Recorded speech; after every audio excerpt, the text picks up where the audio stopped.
Pak Sekdes alhamdulillah sudah bisa hadir Alhamdulillah sudah bisa hadir Kepala Desa. Ya. Dan juga yang saya hormati Ibu Pembimbing, Ibu dosen ya, yang dari Pamulang alhamdulillah bisa hadir di tempat saya di RT 2 RW 3 Bu, Kampung Jampang Pintu Air.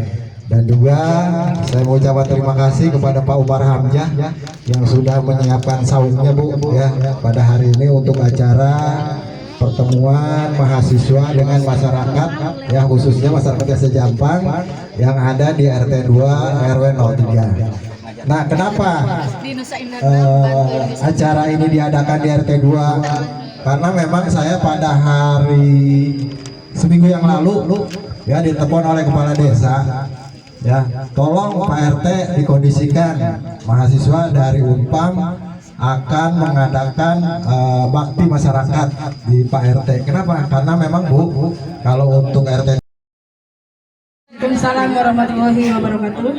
Pertama, hari ini kami warga Desa Jampang merasa sangat bersyukur Bu dosen ya, karena universitas sebesar Pamulang mau silaturahmi ke kami. Ini merupakan kehormatan buat kami selaku warga. Yang saya hormati Pak Wawan Hermawan selaku kepala desa, adik-adik mahasiswa. Pak Wawan inilah salah satu pejuang untuk lingkungan hidup di Desa Jampang ini. Jadi kalau berbicara kebersihan, pengolahan sampah dan lain sebagainya, beliau ini sangat aktif respon. Kebetulan kami punya ketua RT Pak Nemat yang Assalamualaikum warahmatullahi wabarakatuh. Alhamdulillah, bismillah, alhamdulillah, puji syukur kita ketua Kampung Ramah Lingkungan Desa Jampang yang berlokasi di RW 03, tepatnya di RT 0203, yaitu Bapak Mudiarto beserta staf dan jajaran, Bapak Ketua RT 0203 yang sekaligus beliau adalah salah satu pengurus Dinas Lingkungan Hidup di Kecamatan Kemang. Jadi tepat pada hari ini acara penyuluhan pengolahan sampah organik maupun anorganik adanya di KRT-an RT 0203. Ibu-ibu, bapak-bapak, para adik-adik mahasiswa yang saya hormati. Assalamualaikum warahmatullahi wabarakatuh. Waalaikumsalam warahmatullahi wabarakatuh. Baik ibu-ibu, semangat ya abis telepon. Ya, semangat. Sini saya kelompok juga akan mensosialisasikan dampak kesehatan buat pengolahan limbah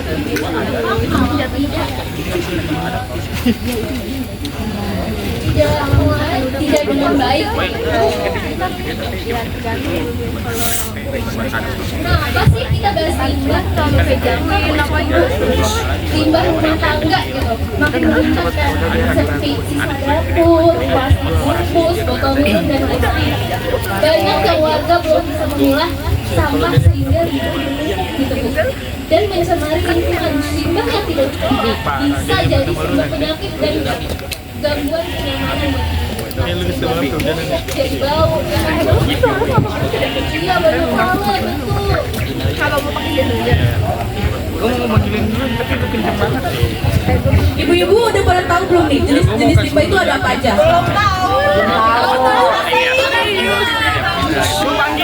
Jenis limbah ini ada organik dan anorganik. Contoh organik itu sisa makanan, daun, kotoran hewan. Nah, sifatnya itu mudah terurai, Bu. Lanjut ada anorganik. Itu contohnya seperti plastik, botol, kaleng, kaca. Nah, sifatnya itu sulit terurai dan tahan lama untuk terurainya. jadi organik itu yang bisa diolah, yang jadi kompos. Tadi tuh teman saya udah menggambarkan terkait pengolahan sampah dari limbah makanan, ya kan. Terus yang anorganik perlu dipilah dan didaur ulang, itu juga tadi sudah dijabarkan terkait pemrosesan plastik agar tidak mencemari tanah. Di sini ada dampak kesehatan dari limbah yang menumpuk ya, bisa menyebabkan yang pertama itu diare dan infeksi pendemaman seperti dari lalat, bakteri pada sisa makanan, dan lagi ada demam berdarah atau DBD. Ini penyebabnya dari nyamuk yang bersarang di wadah plastik yang bekas-bekas sampah gitulah ibu. Lanjut ada infeksi kulit dan saluran pernapasan. Penyebabnya dari bau busuk dan udara tercemar. Dan ada lagi saluran air yang tersumbat seperti banjir lokal, genangan air dan tempat nyamuk yang berkembang biak.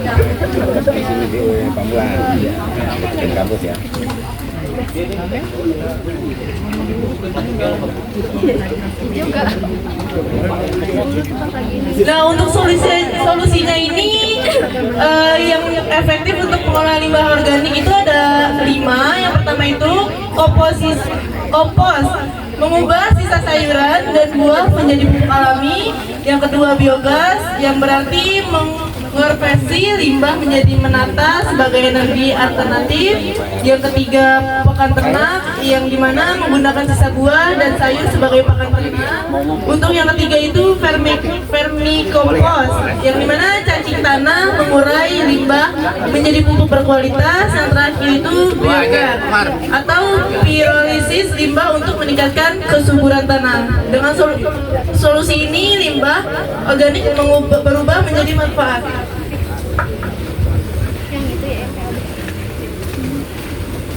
Ini solusi dari pengelolaan limbah anorganik ya untuk anorganik.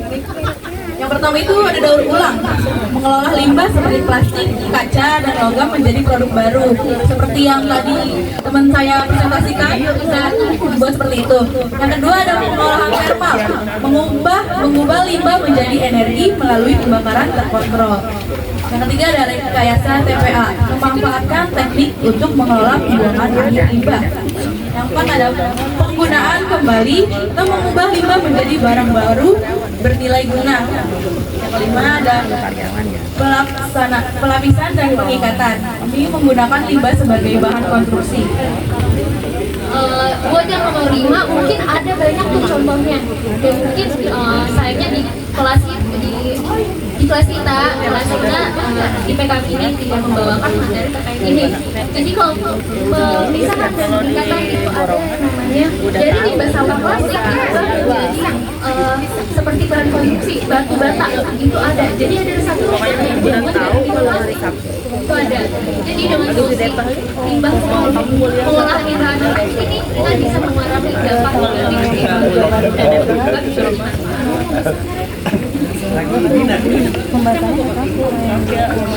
Peran setiap warga di peran setiap warga untuk melakukan mengubah dampak dan menerapkan solusi yang ada itu, melakukan edukasi anak-anak tentang pentingnya kebersihan lingkungan, lalu menyediakan tempat sampah yang tertutup untuk mencegah lalat dan berkembang biak, lalu ikut menjaga rutin lingkungan karena udah bisa.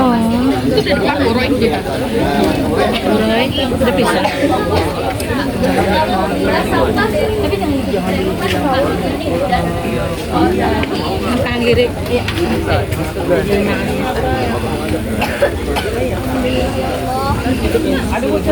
Kalau bukan kita yang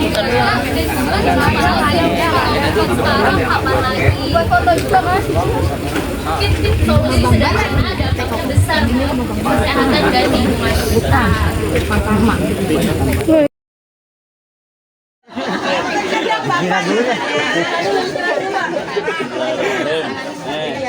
Oke, Bapak, terima kasih. Ya, tutupin ya. Kelihatan namanya.